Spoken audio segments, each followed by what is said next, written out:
Hi, my name's Jonathan Hicks. I'm back at the Dice Cup, and this evening I'm joined by Steve. Tim. And we've just finished playing Merlin, which is the latest Stefan Feld and Michael Rieneck game this time. So you're kind of knights around the round table here, and it's a rondel effectively, so there's lots of different actions, in fact tons and tons of them you can see all the way around here that you can take. And I was yellow in this case. At the start of every round you roll your dice, and you've got 3 dice of your colour plus 1 dice, a white die, that represents Merlin, who's the white guy here. So on my turn I can use any one of these dice to move my guy, but I can only go clockwise. So if I used the 5, for example, that I had, then I'd move him 1, 2, 3, 4, 5 spaces, and I would take this action. So that's how you're taking actions, but you've got to keep moving clockwise. Alternatively, if you decide to use Merlin, anyone can use their Merlin die to move Merlin, but Merlin can go clockwise or anti-clockwise, so you've got a bit more choice with Merlin. Now, it's a point salad, like many Stefan Feld games, so you're getting points in lots of different ways, but a key aspect of this is these kind of contract cards. You have a hand of these contract cards, and every time you complete one you get another one, but they're effectively asking you to complete various sets of various things. So in this case this wants you to acquire a couple of different kinds of flags. You can see there are various flags you can acquire in different spaces around the board. This one here wants you to put one of your people down in a certain space.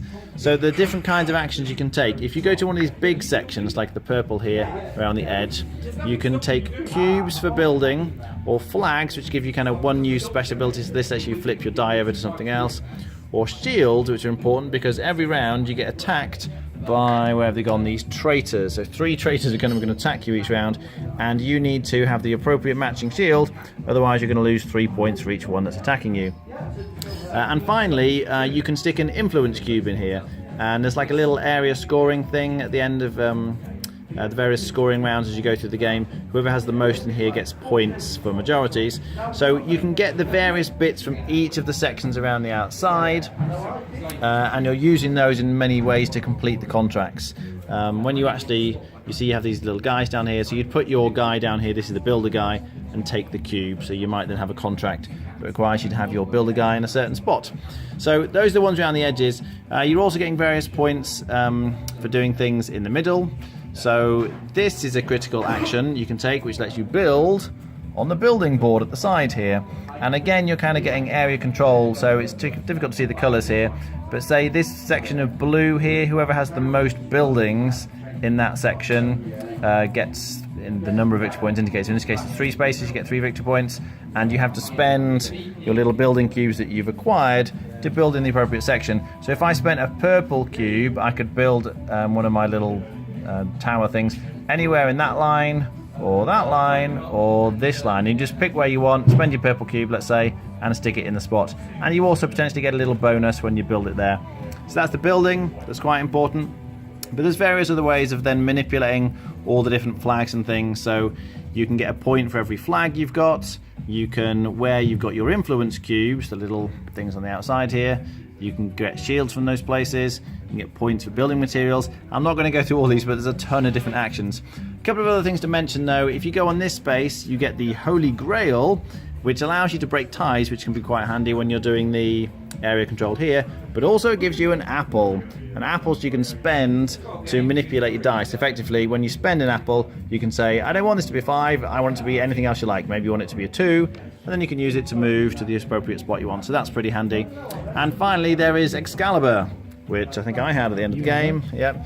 You use Excalibur to kill off one of your traitors, and if you manage to kill them all off, it gets you a few points as well. So that's not all of it by any means. There's a whole ton of stuff here, but it is points for lots of little things. It's very much a point salad. All right, what do we think? Yes, I bought this in Essen. I've had a couple of games of this, and if you like loads of options on your turn in what is quite a simple game, this is the sort of game for you. I think you've got 4 dice, you can move your knight to lots of different spots. You can go there and then there, or there and then there, or there, and all these different kind of mitigations that as soon as you roll your dice at the start of your turn, you can kind of plan out what your turn might be. But you've always got to be wary about Merlin. If you really want a specific action and you can take it now, you should probably do so, because someone else might move Merlin before you get to do that. I think that the it fits together very well in terms of all these actions. Once you played like a couple of turns, all the actions make sense. The different locations doing the same thing in different locations for different sort of cubes. It all fits together very well. The building board, less so. It feels like that is tacked on. And we've played with the Queenie expansion, or I think that's what it's called, where all the tiles have a bonus on. And I think that's probably an improvement on it, because the building, if you didn't get the bonuses building there, it would seem like a waste of space. I think that's not as needed in the game as it possibly could be, because it doesn't seem to fit. I mean, it just feels a bit out of place. You've also got these extra boards that you do or do not have to play with. So basically, when you complete your missions, you can score points for it, or you can choose to put a rosette on one of these action spaces here. So if I complete a mission with a builder on it that's worth 2 points, I can put a rosette on either of these two spaces instead of taking the points. And these kind of give me improved actions later on in the game. I'm not going to go through all they are, but I played it without and I played it with, and I think I would not play it without again. I think they're essential. I really like Stefan Feld games, so I was slightly disappointed in this game. Not necessarily because it's a bad game, because I do like the game, in that it feels like you can't mitigate things as well as normal.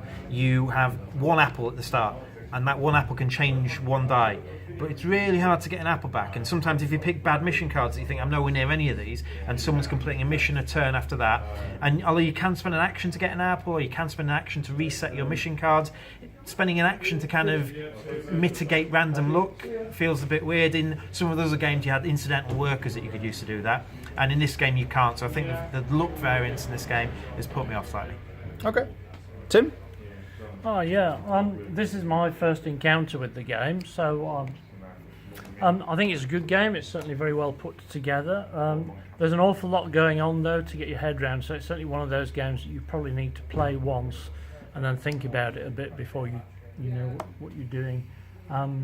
Would I rush to play it again? I'm not sure how well it all fits together, and I if I was slightly more awake, perhaps that would have helped. But yeah, I mean, I think it's a good game, and you've got to kind of get your head around the different options and the ways to sort of magnify things. I didn't have a strong sense of a strategy to get hold of, but obviously, you guys you've played it before, and you're more aware of how you can put things together, to get more points out of it.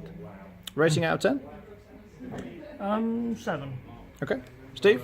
I'll go 7 out of 10. One other thing though, in that a lot of his other games is kind of like a goal at the end of the game, where you get extra points at the end of the game for completing stuff or doing stuff. There's nothing in that in this game. It feels like you're just trying to be as efficient as you can for 6 rounds, and whoever does that the best wins. So that kind of like let down the end of the game makes it, although I'm rating it 7, I really like Stefan Feld's design. It's one of his weakest games in recent years. Okay. Yeah, I'd very much agree with Steve's thoughts, really. I do like Stefan Feld games. They've grown on me a lot as I've played them more and more. And it feels like an older Stefan Feld game in many ways. I do like the central, the main action with all the moving around the round table and picking all different actions. It can be a bit prone to analysis paralysis, that whole kind of, what do I do? Because I could move my 3 this way or that way, or I could use Merlin, or there's just so many different options. If you're not careful, people can get a bit bogged down in all the different possibilities. I like, the various tasks and things you're aiming for, but as Steve says, it doesn't feel like there's no end game storing. It's hard to build up combos, which is often a feature of Stefan Feld's other games. They do exist, just not as much. And the building boards, this one where you're sticking the tiles down here, does, as he says, it just doesn't fit. The artwork is very different for the rest of the game. What you're doing there just doesn't feel like it connects. It's a bit strange, that. But that aside, I think the rest of it's a very solid game. Not quite up to his previous standards, but it's hard because his previous games were just so good. I think I'd be on a 7.5 personally. All right, thanks for watching. That was Merlin.